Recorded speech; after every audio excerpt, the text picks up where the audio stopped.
We have some breaking news out of Grants Pass right now. Police are at the scene of a home near South Middle School. Well, they say they're looking for drugs in that area. Police are purposefully waiting until school was out at South Middle School before allowing parents and kids to leave the area. They've established a perimeter and are searching for someone or something that they say involves drugs. No one is in police custody right now, but we will update you as this situation unfolds. Stay with KDRV.com this evening for updates on this story. We'll have more tonight on Newswatch 12 at 11. A man is recovering right now after a serious crash in White City. Emergency crews had to airlift him out using a helicopter and taking him to Rogue Regional Medical Center. Authorities say the driver went off the road and hit the tree on the 1700 block of Meadows Road in White City. He was pinned inside that car. No one else was inside. Mercy flights responded and airlifted him out after fire crews extracted him from that vehicle. They say with Memorial Day travel kicking off today, this is a good reminder to slow down.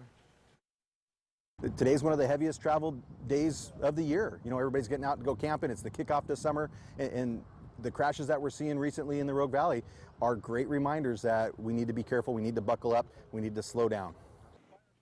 The man was conscious and coherent while being rescued. There's no word yet on his condition at the hospital. Police across Southern Oregon are upping patrols for the busy weekend to make sure drivers are being safe. Part of that is making sure drivers are staying sober and designating a driver if they need one. Newswatch 12's Casey Kirshner is live in Medford now to show us what people do when they think of taking a sobriety test.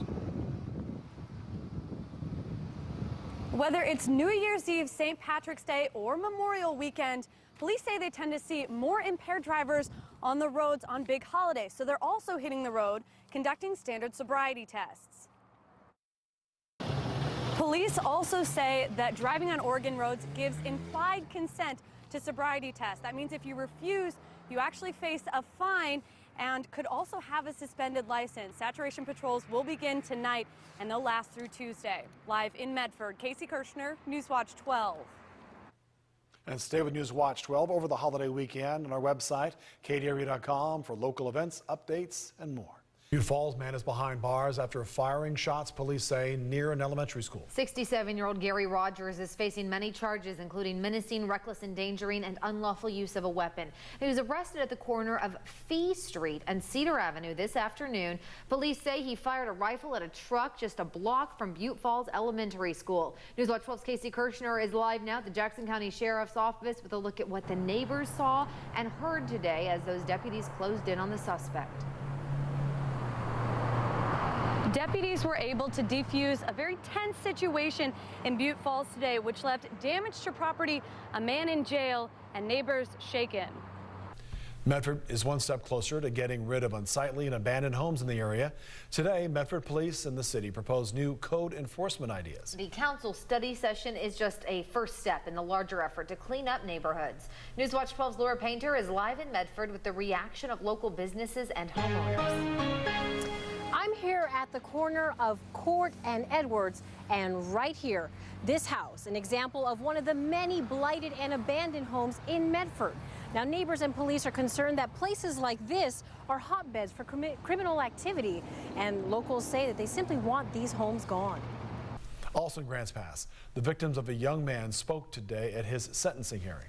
Axel Reese took a plea deal that means he'll spend more than a decade in prison for rape, sex abuse, and taking pictures and videos of his victims. Newswatch 12's Erin Maxon joins us now after being in that courtroom while Reese was sentenced, and she joins us after speaking with his family and his victims. Well, unless a crowd is expected, these types of hearings are typically held at the jail, and this one probably should have been moved because there were so many people.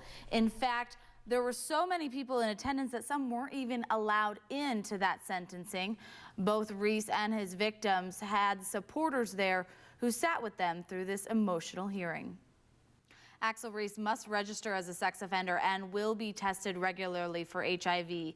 And because his crimes fall under Measure 11, he will not be eligible for any early release, but he does get credit for time served.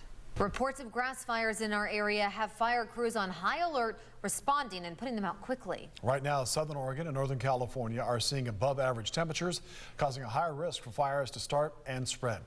Newswatch 12's Chief Meteorologist Kate McKenna is standing by to give us a report on the latest drought totals.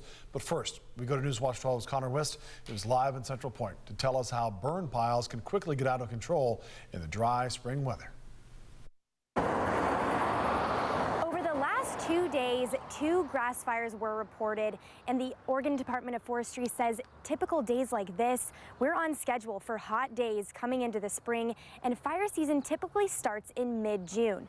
Right now, ODF is gearing up for a fire season and going through training. The Oregon Department of Forestry is hiring new crew members, as well as training returning firefighters to make sure everyone is up to date on new technology and techniques to fight fires more efficiently. And ODF reminds people to make sure that they have their permits when doing the burns, and to also evaluate the weather when you're burning. So if it's on a windy day, it's a little bit windy today, but make sure you are not burning on a day that fire could spread quickly.